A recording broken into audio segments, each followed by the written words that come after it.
I did these things. I really did these things because I felt the best that I felt when I was high.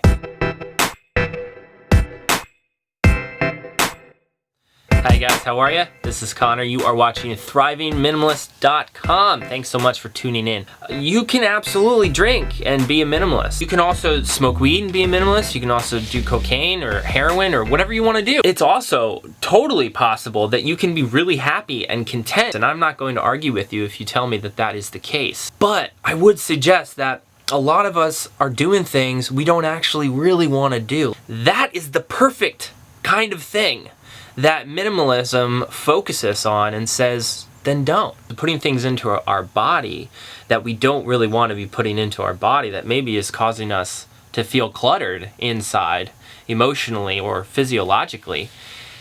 Let's get rid of that stuff. Let's just say goodbye to it. Let's focus on the things that really serve us. And most of the time, for me, I find that that's vitality. And things like alcohol and drugs and, kind of crappy food, they don't make me feel very vital. They make me feel kind of down. I'd really love to share with you all my story with drugs and alcohol. Ever since I can remember, I felt uncomfortable. As a young kid, I felt very uncomfortable in my own skin. I remember around like 6th grade or so, I went to a Boy Scout camp, and this guy that I went to Boy Scout camp with had some weed. We smoked some pot, and I remember feeling for the first time in my life, everything was okay. Everything was good. But by the time I was in 8th grade, I was smoking pot as much as I possibly could. I started smoking weed every day, as much as I could possibly smoke. And then I would also get cocaine and get acid and get mushrooms, get some weird pharmaceutical drugs that I could take. A lot of ecstasy when I was a kid. Yeah, I basically just got high smoking primarily weed and doing some other drugs up until I was about 18, 19, something like that. Moved to Massachusetts when I was 17.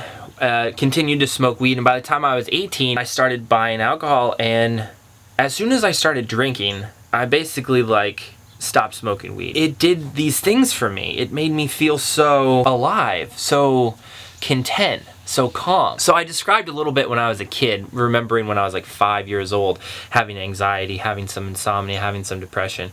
As I got older, those things did not go away. They just increased.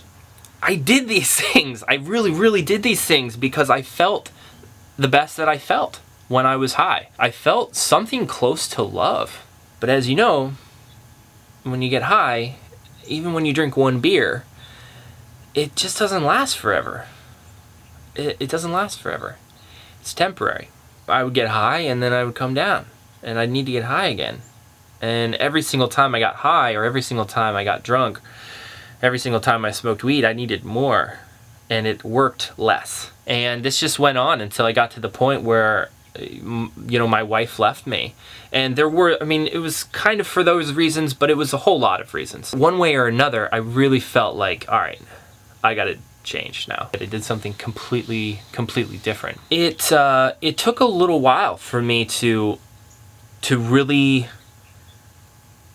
remove the desire, the cravings, and the physiological addictions that I had for drugs, for alcohol, for opiates. But there was no question in my mind that it was deathly important. I would have been able to maintain a heartbeat and a breath drinking for a very long time.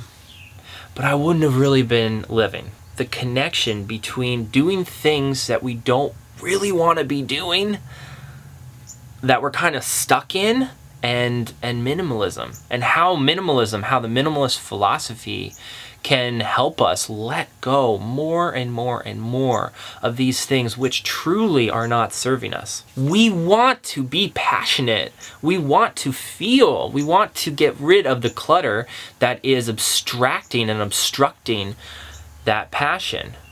And the true perspective, which is life is beautiful. That's the space I want to continue living. And I couldn't. It would be impossible for me to maintain that perspective, or to, as I did, create that perspective while drinking every day. I didn't have the minimalist philosophy in my mind at the time. What I wanted, the reason I stopped, is because I wanted to live. I wanted to feel. I wanted to be here. And I think that that is what minimalists are searching for. I think that is the root of this philosophy. I want to live, people are screaming. I don't need this shit. I don't need that or that or that or that or that. Get it out of here. I just want to be here with life. And as we give these things up, we find more of ourselves. We find that we can love ourselves and take care of ourselves in a big, beautiful way. And what I needed as a 5-year-old was more of me. It was more connection with me. And we're not really taught how to do this as children. Most of us are not taught how to generate self-love. As adults, what we are doing with the philosophies that we're finding, like minimalism, is developing self-love. Minimalism is another tool for self-love. The more self-love we have in our lives, the more awesome life is. We're like superheroes on our own self-love. Much love to you. I really, as much as I can, I care about you. I care about your journey, and I would love to hear from you. Please comment below. If you have any questions, if you have any comments, also please hit me up either personally or in the comments section. Take care of yourselves. I'll see you next time. Bye-bye.